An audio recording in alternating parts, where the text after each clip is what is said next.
Well, folks, welcome back to the Rec Room with Bryan Rector. And today it's episode 40. I got to tell you, it's a little bit hard to believe that we're on 40. Between the last two shows, one that was Treading Grain podcast, and this one that is the Rec Room, we've been able to do 67 distinct interviews with professionals, with collegians, people who are impacting change in communities, entertainers, and I've loved the journey. This one, though, actually, I got to tell you, and we'll do a quick intro and then we'll get this thing going. But today, our guest is somebody who I first met on an airplane from Dallas back to Detroit.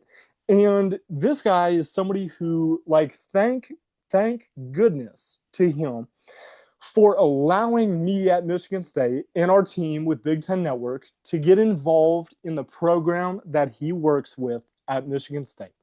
We've been able to build. We've been able to have some talks back and forth. And I just think back to that late November time of 2023. That was a really special moment. And without further ado, we parlayed it into this one here, September of 2025. So Michigan State women's basketball recruiting coordinator and assistant coach, Joel Whymer. Welcome to the Rec Room. And man, thank you for being here. Yeah, thanks for having me, Brian. I appreciate it. Absolutely. Absolutely. It's for the reasons that I mentioned. It's a really cool thing to be able to do this and reconnect, especially after I've graduated and I've moved on from the Michigan State environment. But, Coach, where I want to begin with us is that even though folks move on from the Michigan State environment, they leave and come back and leave again with East Lansing, you never leave the Spartan family.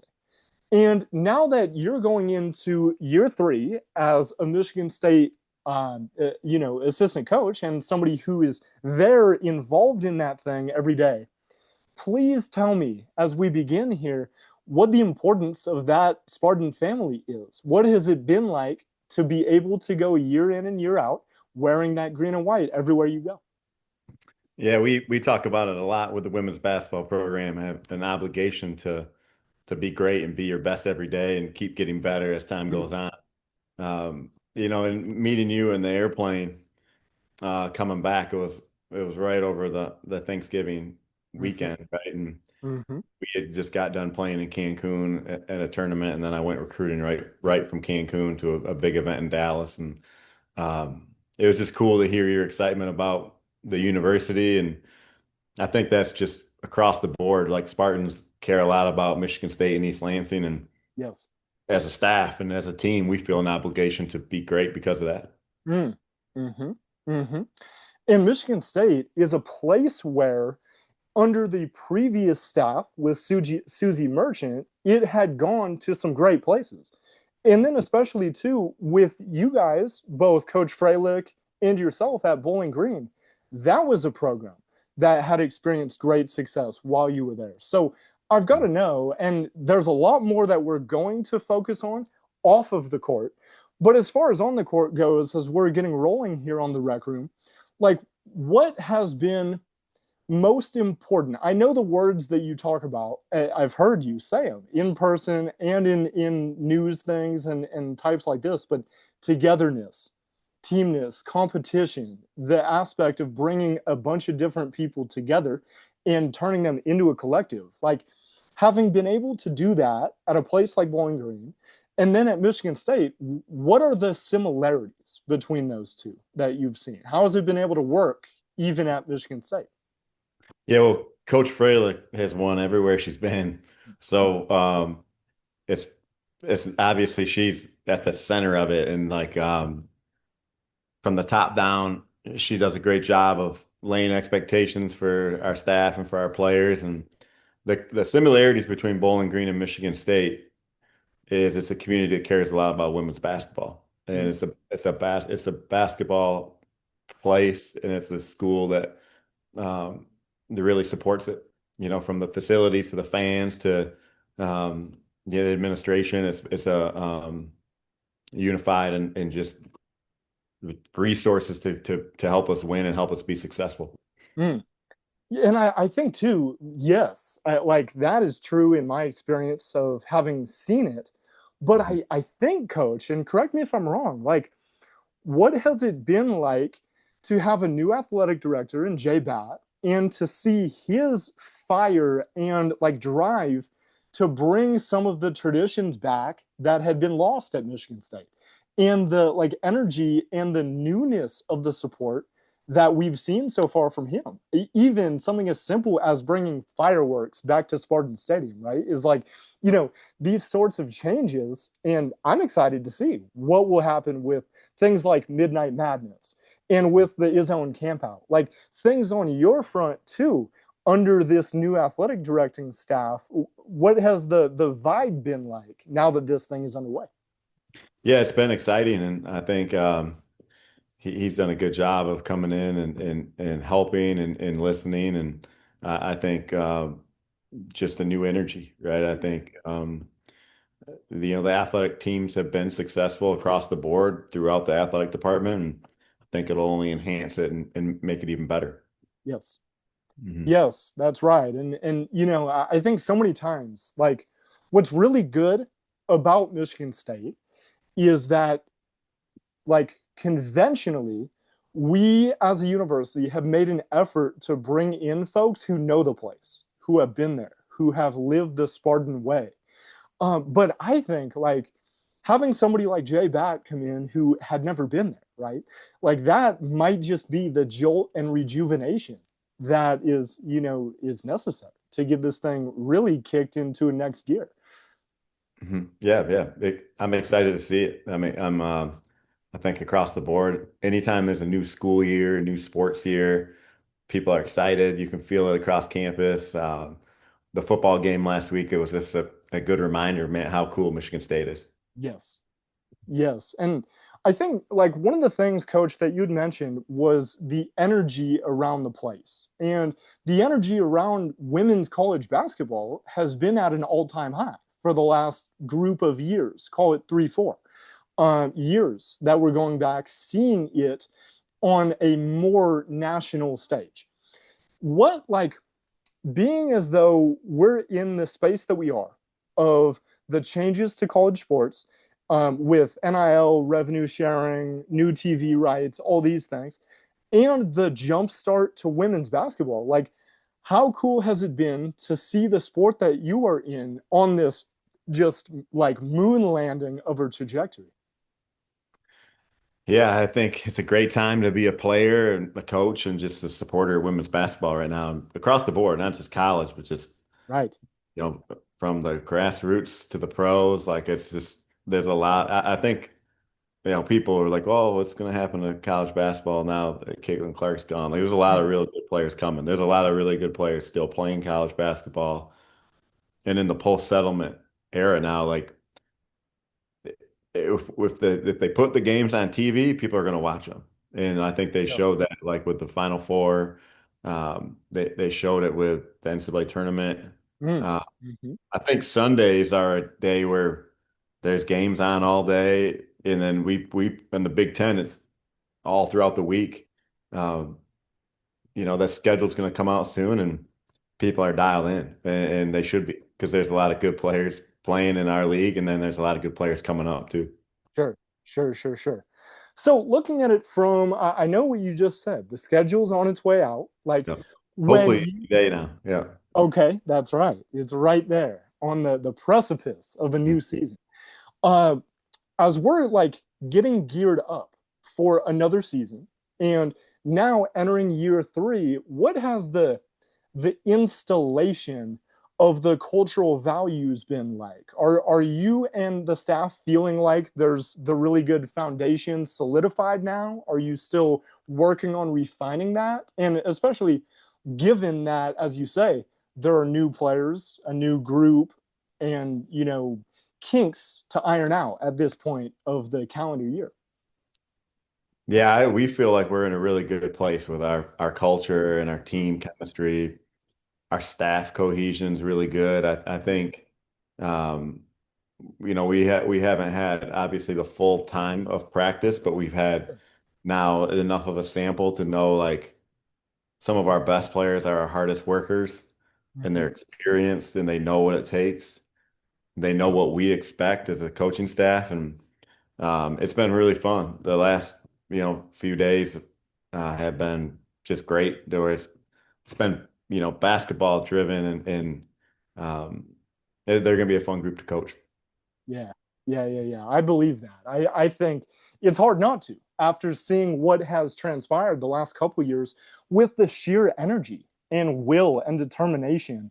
And as you talk about character of the teams that have been assembled, it's exciting for me. It gets me going because I know that that's the identity of Michigan State as a whole. And I think having a team that reflects that is vital Yeah. when you are because another hat we talk about the different hats that coaches can wear that players can wear in positions of leadership when we talk about your hat of being recruiting coordinator and in charge of going out to these tournaments like what are you most looking for in those that you're searching for to be the next crop of Michigan State athletes as they're going to be indoctrinated into the culture that has been built?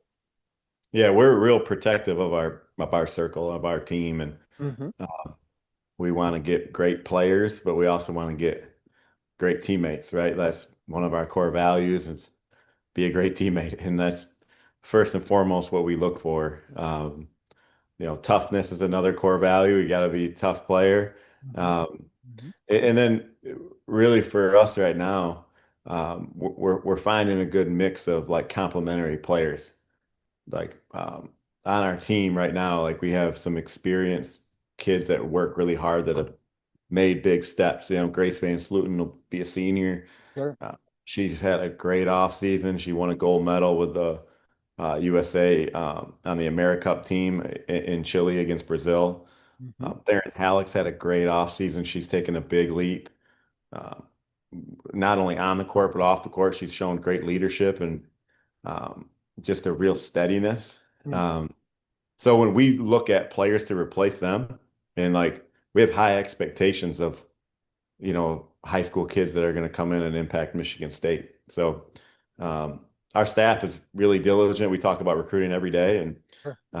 we're on the hunt for Spartans. So it's an exciting time. It's fun. We have a good energy around our program right now, and I think our players are excited to be in the gym.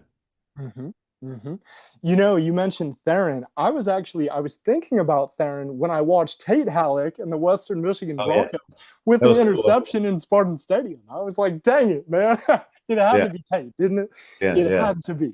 That was a really cool moment though. I appreciated Happy that for one. her, and happy for their family. Like they're Spartans through and through. Like Mm-hmm. Mm-hmm. Aaron bleeds green. Like she's a diehard Michigan State Spartan. Like, so I'm excited for her to have a big senior season. Yes, absolutely.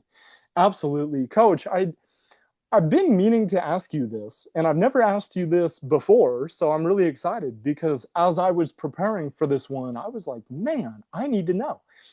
Mhm. So it's become apparent to me that you have take pride in following the performance driven side of coaching and the psychological side of coaching like tell me about where that comes from with the psychology background that you do have in education but then additionally with that like as you look around and think about the non x's and o's side of coaching like who do you gravitate towards as far as it goes to learn from and derive expertise from? Yeah, I'm fortunate. I have great staff, like people that I get to work with. Coach Freilich now. I worked with her for 5 seasons at Bowling Green, and we're going to year 3 at Michigan State. She's actually a psychology major as well. So I've learned a lot from how to handle situations, how to have hard conversations. Yes.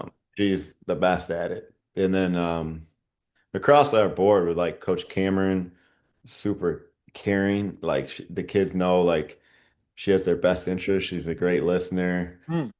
Coach Kaz would do anything for you. Dean Lockwood is a Hall of Famer who Mm. he prides himself on having relationships like from, working for Pat Summit, it's the people, right? It's the people that do it. And we just Yes. hired a new assistant coach, Bianca Smith. She's phenomenal. She's Okay. a rock star, one of the best players in Colorado school history. She's given us a jolt of energy in our program, and I think made an immediate impact.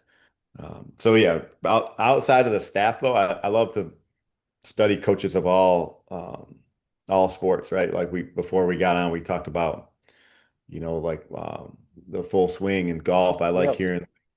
I like studying golf coaches. I like studying right now. I'm been watching the US Open, and Hmm. it's Hmm. interesting dialogue with like the coaches that sit up in the stands with the players, and you can hear they've been miking them up in between sets and in games, and hearing just the approach that they have. And obviously football coaches I have a ton of respect for too, where they're managing so many people.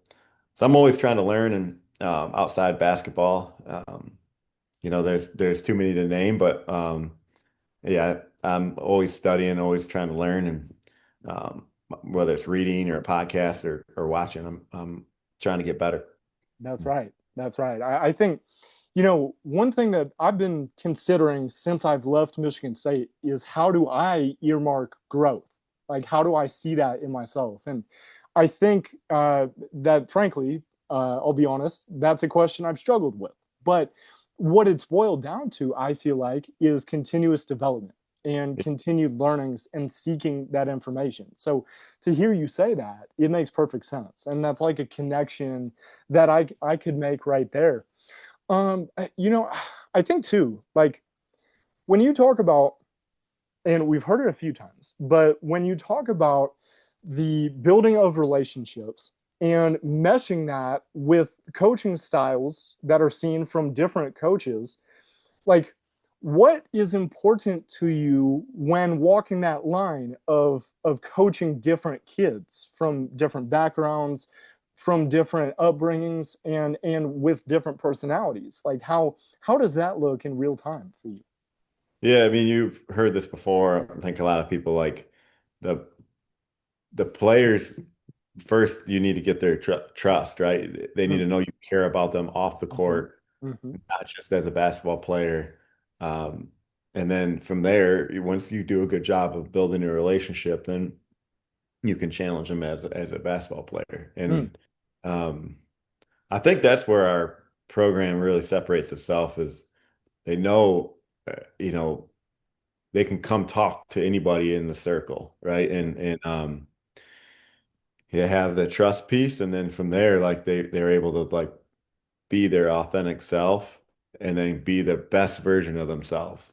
Mhm. Um, so I think our team they respond well to that, and um, yeah. In terms of like coaching players from different backgrounds, we have a lot of that, right? We have some international kids, we have some Mhm. older kids, we Mhm. have some new younger kids from out of state, in state. The common bond though is like working hard and having the ability to go win, right? And compete. Like I love the way we've been competing in practice. Um, they're competing at a high level while also respecting each other as well. Mm. When did you know? And coach, this is one of my favorite questions to ask because I feel like so many times what gets lost in when people are sharing their stories of performance in athletics, in entertainment, whatever domain it's in, is like the realization that this opportunity and this skill was cut out for you. Like in your perspective, like because I know that you played absolutely. When Not did very well. I played, but not very well. Okay, sure. Yeah. Yeah. But with that being said, like having background in the game and Mhm. then having looking at the opportunities to stay involved in the game, like when did the realization set in that coaching would be for you? And like how did that decision look to pursue the thing? Because it's well documented that being a coach, being a recruiting director is it's challenging. Like many things are, but with that specifically, you're working year in and year out to try and climb that mountaintop, to try and get an extra degree better. Like when did that journey begin for you? Yeah, I knew when I was playing at Grand Valley, I knew I wanted to coach, Hmm. and Hmm. I wanted to be a high school coach. I played for a great one. I have a lot of respect for high school coaches, and I just love basketball. I love the ability to impact the whole community, and starting from like the youth level.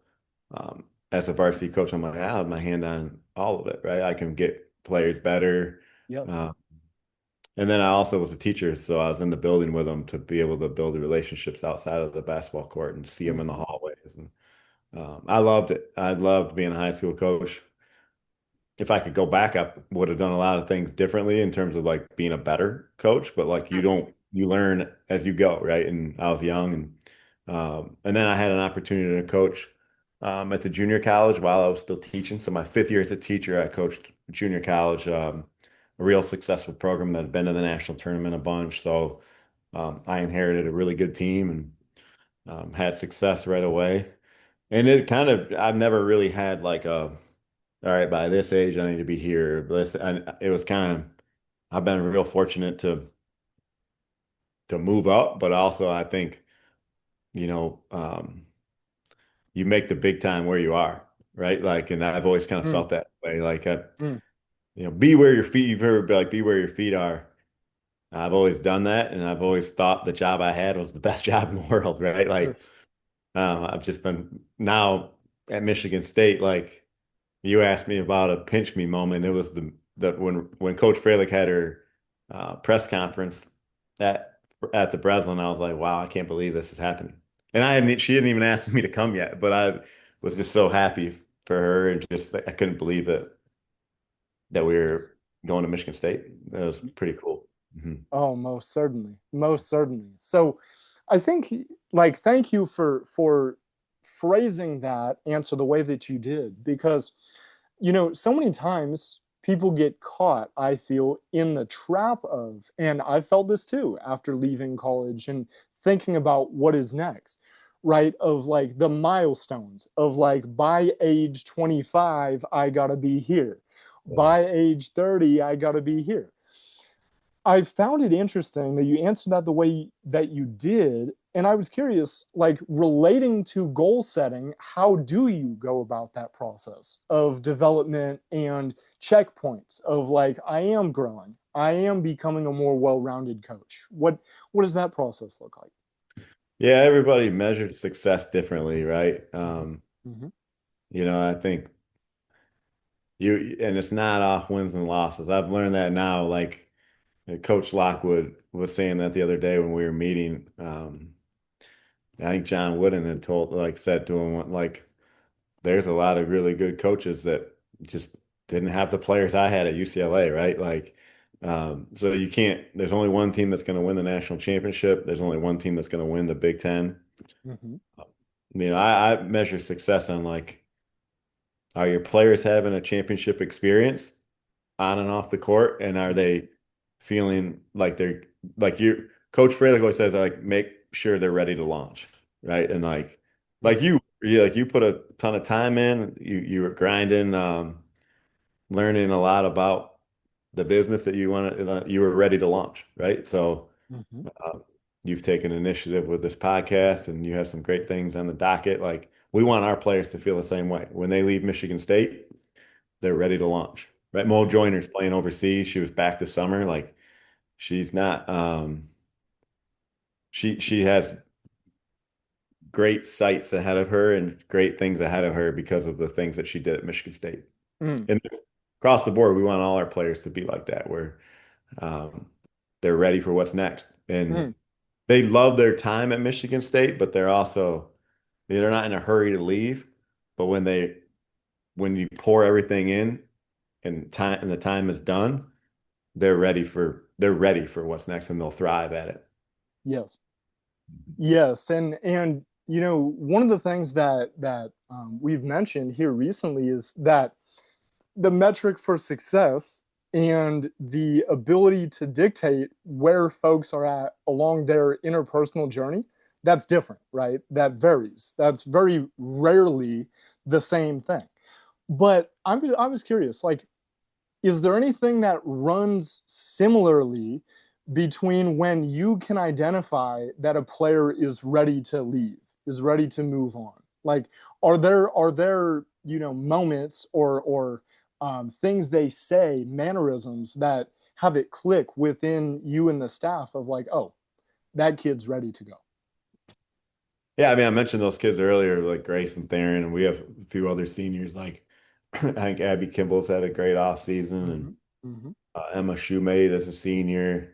Um, and then we have a few transfers too that they came to Michigan State for the whole experience and to play in the NCAA tournament and to challenge themselves. And they know the end is near, so they're pouring everything they have in, right? Like, and that's when you know like they're taking the next step, right? Mm, That's they don't even have to say any, like you were saying, like what are the words that like they you see it by their actions.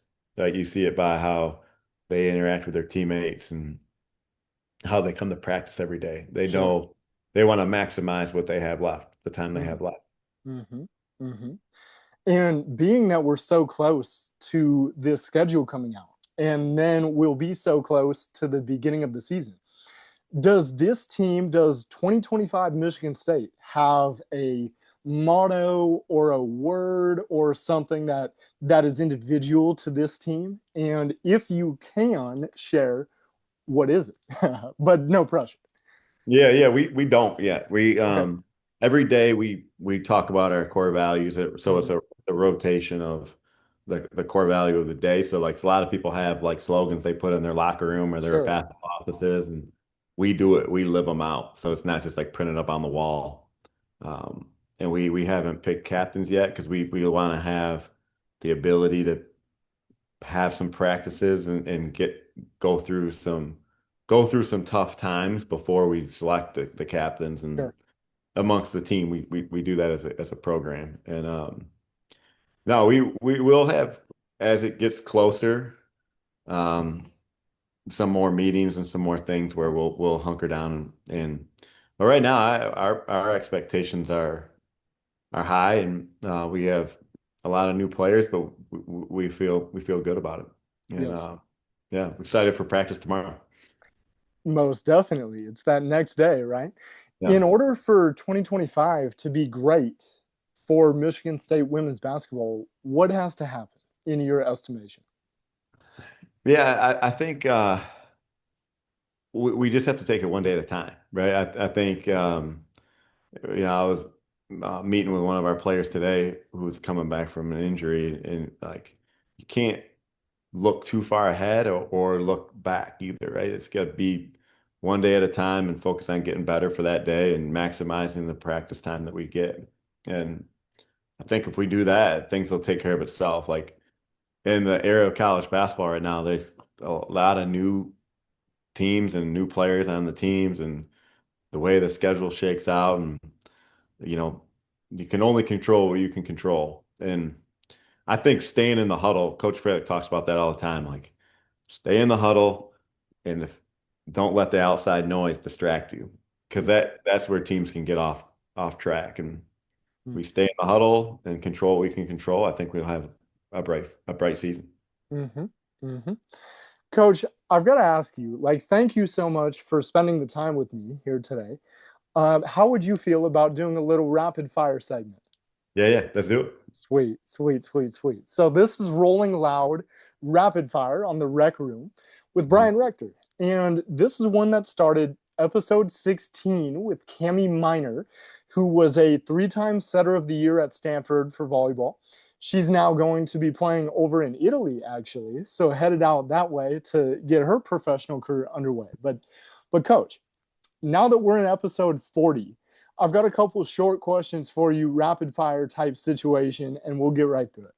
Yeah, let's go. Wait, I've got to ask you, like, I keep seeing that workouts on the Peloton come across your Instagram feed. And I must ask, like, what is the importance of doing those to keep you safe and sane across the year, but we'll call it during the season to get a reprieve from the stress of the court? Yeah, coaches need coaches, right? Like Mm-hmm. so the messaging that the Peloton instructors have. They're motivating, encouraging. Um, they're also a good perspective too of like I love one thing I love about Peloton is like the community that they have. They're super welcoming. Mm. Actually, this summer, for my wife's birthday, we went to New York and I got to do a live Peloton ride. So it was pretty Wow. cool. Wow, wow, Also wow. good to have a routine too. So I try to, as it gets colder outside and we start to get in season, I got to try to find a way to sweat during the season. That's right. That's Mhm. right. Man, I love that. What is on your riding playlist or your pregame playlist? What are Nice. you up to right now in the music sense? Yeah, so when I'm on the bike, I like a good mix of like um the band all these playlists. It's like a mix between like dance and techno stuff. Fred again is awesome to ride to, and then I like some old rock on the bike, Hmm. like Metallica and Bush and then Alex Toussaint's got the Monday Night Hip Hop. I love that one too. So That's uh, it. those are, and then our playlist, like our kids are always on the aux and they have the music going in the practice gym, and I always learn about new music from the players too. Mm. Hmm. Hmm. If you could be inside the ropes to witness one athlete, it could be past, it could be present. I will not discriminate. I won't put a box on it. That you could like watch and learn from and extrapolate, who would it be? Ooh, I'm gonna give you three different sports. Perfect. The first right now, for just because I'm a basketball coach, like Steph Curry, like Hmm. Hmm. seeing his preparation. I just watched the Netflix special. I was late to the party when they won the gold medal, and just like his will to win against Serbia when they were on the ropes. That was cool. I mean, Steve Kerr says one of the best games he's ever been involved in. Yes. I've been locked in the U.S. Open. I got it on behind me. Hmm. Hmm. Um, I think right now there's a lot of elite tennis players, but Novak Djokovic has done more than any tennis player in his preparation. I'd like to see like what his everyday looks like. Because the elite athletes, entertainers, leaders have a plan. I want to see what their day looks like over and over and over, and Sure. you're not going to be surprised by their greatness. And then I'm a big golf. We were talking about golf earlier. A bucket list if I wanted to go to the Masters, but like Hmm. Scotty Scheffler. I think Scotty Scheffler would be. He's a great dude. He seems like he's got a great perspective. I'd love to study his everyday as well. Yes. Man, that's Yeah. it right there. I think, people so often, as of recent, people are comparing the run that Scheffler has been on to Tiger Woods. And I'm like, I get it. I hear where that's coming from, but I don't know. Not quite yet. Not quite yet. We got to hold on for a few years to this type of thing. But man, he's been on such a tear. And you're right. I think I'm not sure I've ever seen a superstar that's more even keeled in I appearance. know. Yeah, I think like in general sports right now, like women's sports, especially like Pagula right now is playing great tennis, great high level tennis. Um, on the women's side with the golf too, right? There's some elite golf, and so women's basketball obviously is gaining in popularity, but I think all the sports like we talked about before we got on the Bandon Dunes event with that U.S. amateur Hmm. Hmm. where Brooke from Michigan State just had a great run, and it was captivating. I was actually at an event and people were talking about it all over Michigan, Wow. watching it this summer. So it's really Mm-hmm. cool. Yeah, yeah, yeah, for sure. For sure. And then, Coach, I got two more things for you. The Mhm. first one of those is if you could coach slash play in a basketball game located anywhere in the world, could be indoor, could be outdoor. You tell me, where is it going to be? Madison Square Garden. Yeah, Madison Absolutely. Square Garden for sure. Um, yeah, that's an easy one. I love New York City, and Hmm. it's been on my bucket list. I want to watch a game there. It'd be even better to coach in one. Yes, Hmm. absolutely. And then, is there anybody who you would like to shout out and give gratitude towards as we're moving through 2025 and into this upcoming season? Yeah, my wife Rachel, she's the best. I wouldn't be where I am without her, and the support that she gives me, it makes me better. You know, we, um, yeah, she just makes me a better person. And I think our players and our staff, I feel super blessed and grateful to be at Michigan State, and I'm excited for the season. I'm excited to keep in touch with you and see you've had some great guests on your show, and can't wait to see what's next for you and keep doing great things and keep spreading the good word with Michigan State too. Um, I Mhm. love how much you love being a Spartan. Man, thank you. Thank you. And thank you so much for your time. And folks, this has been the Rec Room episode number 40. Wow, I almost tripped on that. I almost said 30.